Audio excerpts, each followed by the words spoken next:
What's up everybody, it's Josh from Blackout and I want to share with you a project that we've been working on the last couple of days. So you might remember the yellow 996 turbo, that's the Porsche 911 turbo that was here. It was an early 2000s model. This one belongs to the same person and this one's a Turbo S model, and there's a couple things we did to this. So we did a CeramicPro silver package, which required us to do a full paint correction on the paint and polish it so that there's no micro scratches or anything underneath before we coat it. And then we also did a full interior detail. So Patrick spent a lot of time cleaning everything in there, extracting it. All the carpets and floor mats all got extracted, the leather got treated. Along with the coating, the convertible top does get coated with something called CeramicPro Textile. So that'll give you the same hydrophobic effects and protection that you get on the rest of the car, but on the convertible top. And then there's something that's really unique about this car and some other Turbo S. It's an option. I'm not sure if you could get it on the regular turbo or not, but Patrick, let's see that torque wrench you're using over there.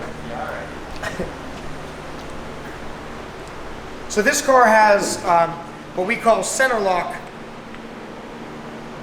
wheel hub lug nuts, whatever. It's called a center lock. I don't know what you call it, but a center lock nut, I guess. And basically what that means is there's one lug nut that takes the wheel on and off, similar to, like, I think IndyCar does the same thing, but there's not 5 or 4 individual lug nuts.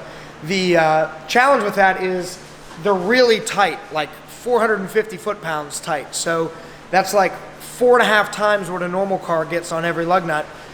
So to do that, Patrick is using a special torque wrench that is a 600 foot-pound torque wrench. We're torquing them to about 450.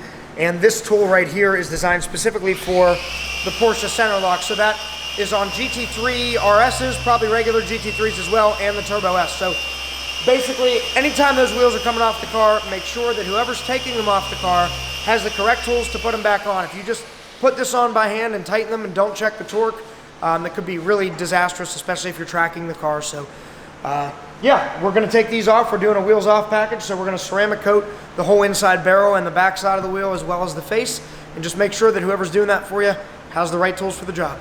Thanks for watching.